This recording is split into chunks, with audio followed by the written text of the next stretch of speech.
Laughter is one of the greatest therapies in combating adversity, and whole communities and nations have frequently relied on humor to get them through the bleakest time. On August 13, 1961, the barbed wire was rolled out of Berlin to create the Berlin Wall. For nearly 30 years until it was dismantled, wall jokes proliferated especially among those living in the East. Laughing was all that was left.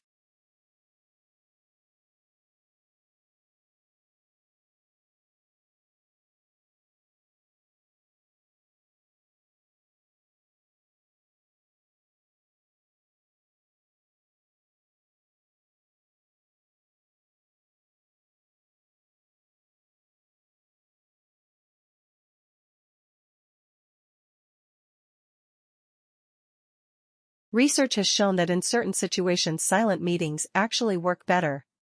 Specifically, if the goal of a meeting is to brainstorm or solve a problem, silent meetings have been shown to generate better ideas.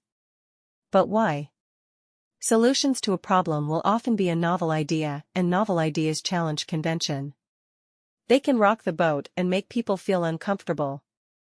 But when participants gather around a table and generate written solutions in silence, a safe space is created.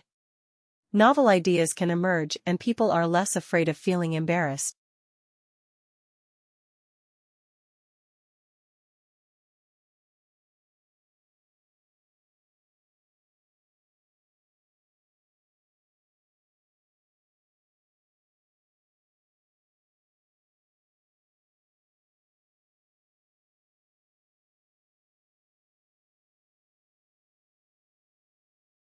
Jokes about those who rule and sometimes those who tyrannize you are a form of folklore that has existed in societies as seemingly different as communist Eastern Europe, Tsarist Russia, modern Egypt, 12th century Persia, and modern-day Iran. Humor can also be wonderfully subversive. They can protect self-respect and identity. In more totalitarian societies, laughter relieves, at least temporarily, the pressures and anxiety of political oppression. Political jokes may not in themselves topple dictators, but they can provide solace. In a democracy like our own, perhaps the trouble with political jokes is that they sometimes get elected.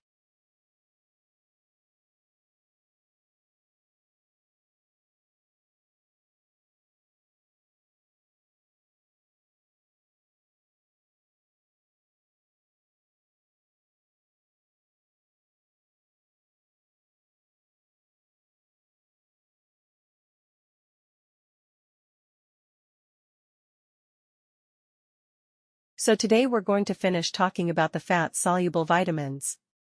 I'm going to start with vitamin D. And I think probably most of you know that vitamin D is called the sunshine vitamin. And it's called that because there's absolutely no dietary need for vitamin D if you get adequate sunshine. And the real important word there is, it is because it turns out that in climates which aren't near the equator there's a big question as to whether or not using these you get adequate sunshine. And that's important because foods are not naturally abundant in vitamin D, and that's why milk is fortified, but the fortification may not be enough.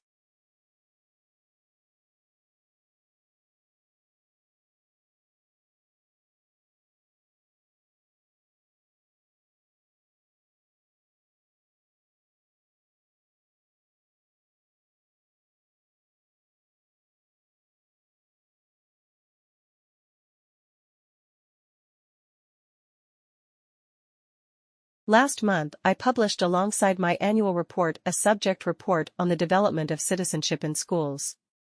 The report celebrates the success of some schools in implementing the citizenship curriculum.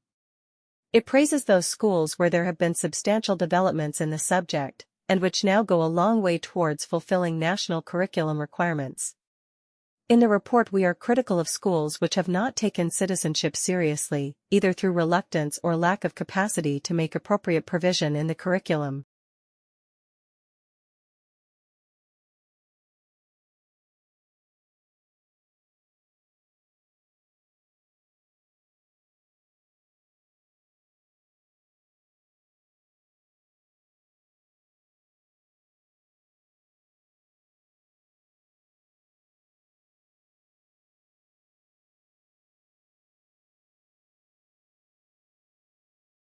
citizenship is marginalized in the curriculum in 1/5 of schools. It is less well established in the curriculum than other subjects, and less well taught, and some critics have seized on this as a reason for wanting to step back from supporting it. Yet, the progress made to date by the more committed schools suggests that the reasons for introducing citizenship are both worthwhile and can be fulfilled, given the time and resources. Indeed, those reasons are given added weight by national and global events of the past few months. While not claiming too much, citizenship can address core skills, attitudes, and values that young people need to consider as they come to terms with a changing world.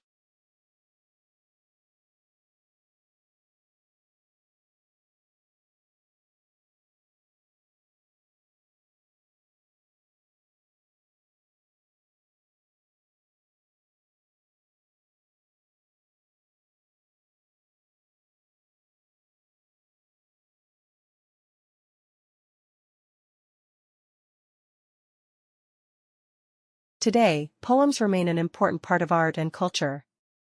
We often talk about the knowledge about the literature in poem. Poetry is probably the oldest form of literature, and probably predates the origin of writing itself. The oldest written manuscripts we have are poems, mostly epic poems telling the stories of ancient mythology. The English language in poems and poetries is difficult to understand, often giving readers a feeling of frustration and making it hard for readers to enjoy poetry.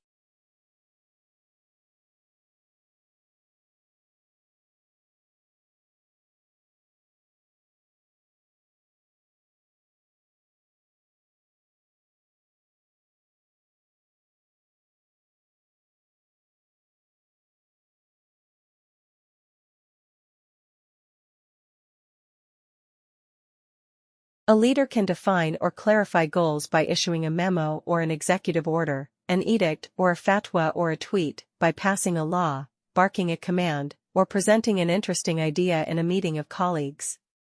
Leaders can mobilize people's energies in ways that range from subtle, quiet persuasion to the coercive threat or the use of deadly force. Sometimes a charismatic leader such as Martin Luther King Jr. can define goals and mobilize energies through rhetoric and the power of example. We can think of leadership as a spectrum, in terms of both visibility and the power the leader wields. On one end of the spectrum, we have the most visible, authoritative leaders like the President of the United States or the Prime Minister of the United Kingdom.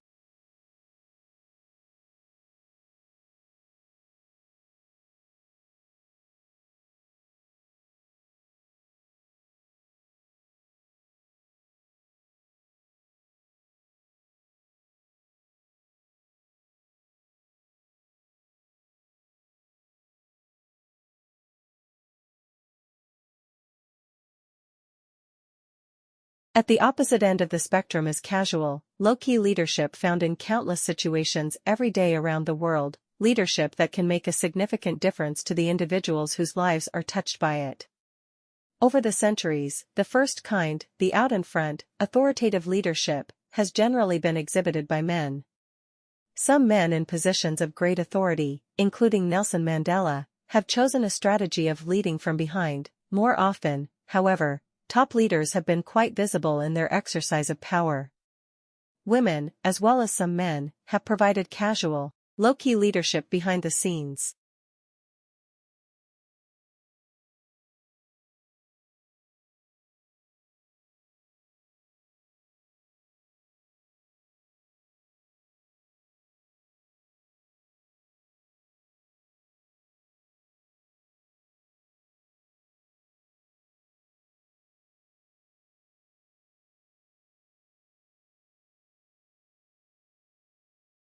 The distinction between pyramid schemes and legitimate multi-level marketing can be particularly hazy in theory. The difference is that the members of the multi-level marketing companies primarily earn compensation from selling a particular product or a service to retail customers, while pyramid schemes primarily compensate members for recruitment of new sellers. In practice, though many multi-level marketing companies make it all but impossible for members to profit purely through sales, and many pyramid schemes, like Vema Nutrition, disguise themselves as legal multi-level marketing businesses, using a product or service to hide the pay and recruit structure.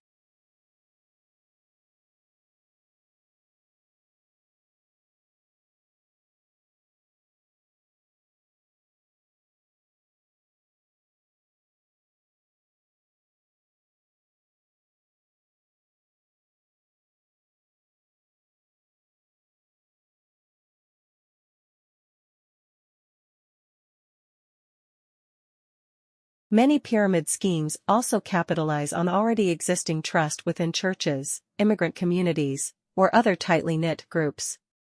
The first few members are encouraged to report a good experience before they actually start making a profit. Others in their network follow their example, and the schemes balloon in size before it becomes clear that most members aren't actually profiting. Often, the victims are embarrassed into silence. Pyramid schemes entice people with the promise of opportunity and empowerment. So when members don't end up making money, they can blame themselves rather than the scheme, thinking they weren't tenacious enough to earn the returns promised. Some victims keep trying, investing in multiple schemes, and losing money each time.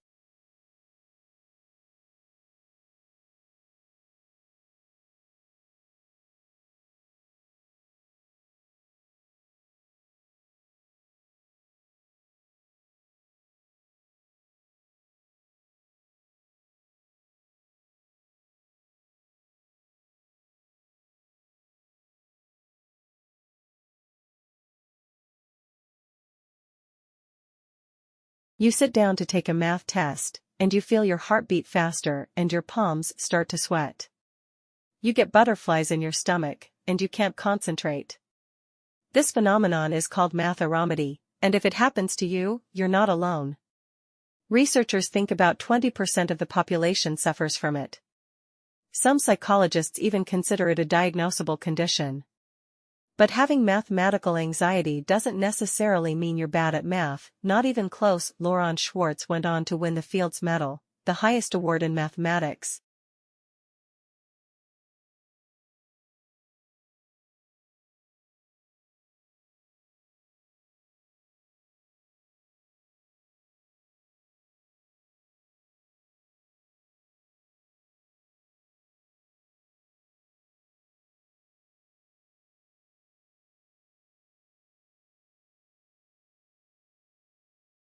People might think that they're anxious about math because they're bad at it, but it's often the other way around.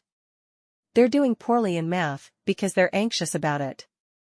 Some psychologists think that because math anxiety decreases a cognitive resource called working memory. That's the short-term memory system that helps you organize the information you need to complete a task. Worrying about being able to solve math problems, or not doing well on a test, eats up working memory, leaving less of it available to tackle the math itself. People can suddenly struggle with even basic math skills, like arithmetic, that they've otherwise mastered.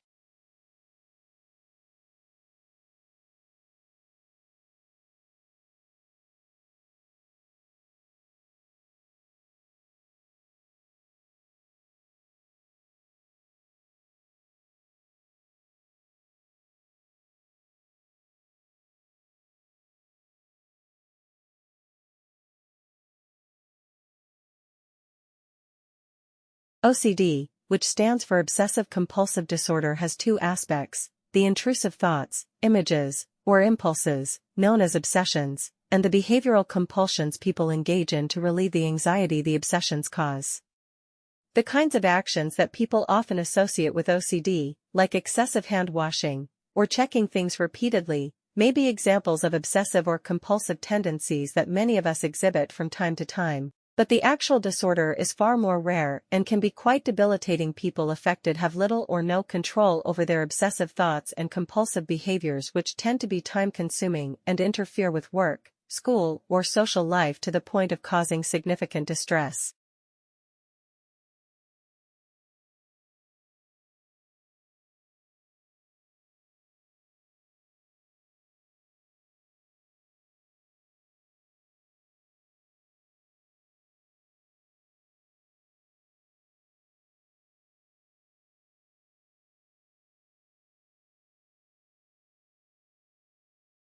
Why do we sometimes fail to perform up to what we're capable of when the pressure is on?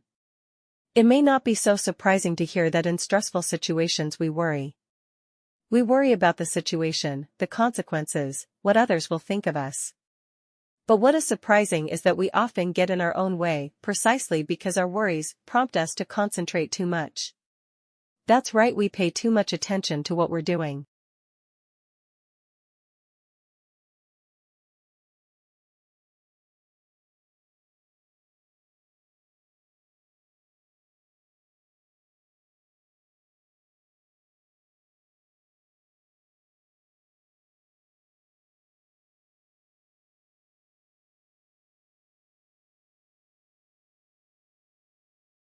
Think about a situation where you're shuffling down the stairs.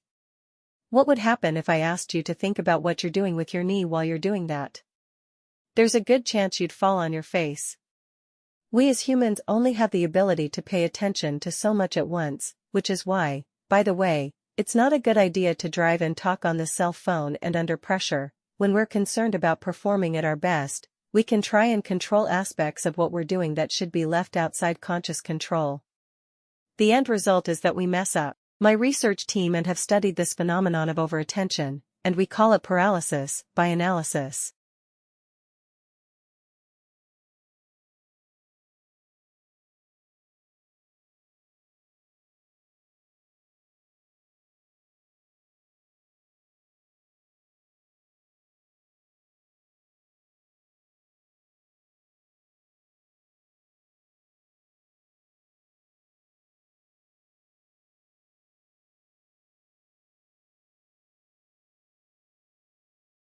So how does a growth mindset do that? It turns out that there are physiological manifestations to mindset. Brain scans show that for people with a fixed mindset, the brain becomes most active when receiving information about how the person performed, such as a grade or a score. But for people with a growth mindset, the brain becomes most active when receiving information about what they could do better next time. In other words, people with a fixed mindset worry the most about how they are judged, while those with a growth mindset focus the most on learning.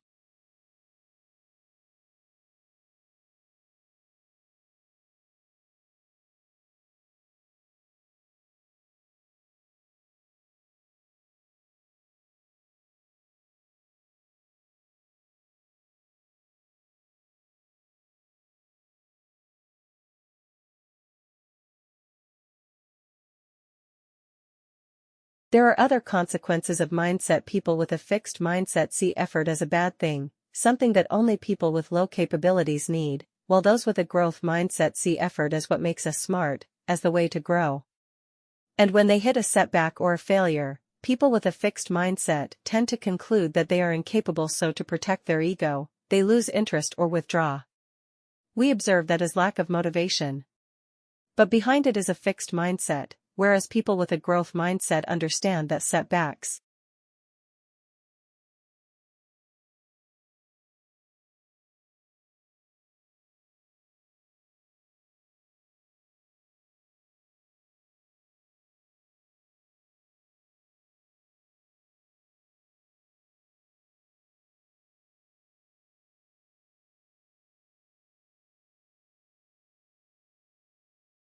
Almost all areas of trade and industry were subject to very detailed legislative controls at that time, although some were governed by self-regulation in the form of guilds, which regulated both supply and methods of production.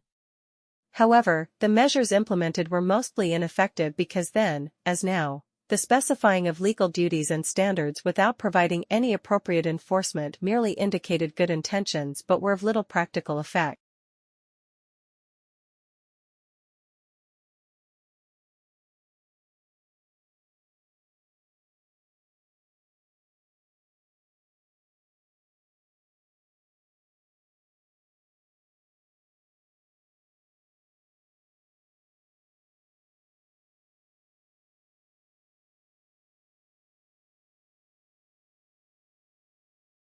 There is a lot that we can do to change mindsets, but here are 3 things that any of us can do to instill a growth mindset in ourselves and in those around us.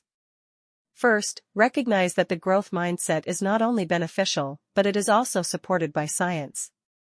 Neuroscience shows that the brain changes and becomes more capable when we work hard to improve ourselves.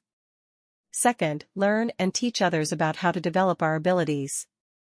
Learn about deliberate practice and what makes for effective effort. When we understand how to develop our abilities, we strengthen our conviction that we are in charge of them.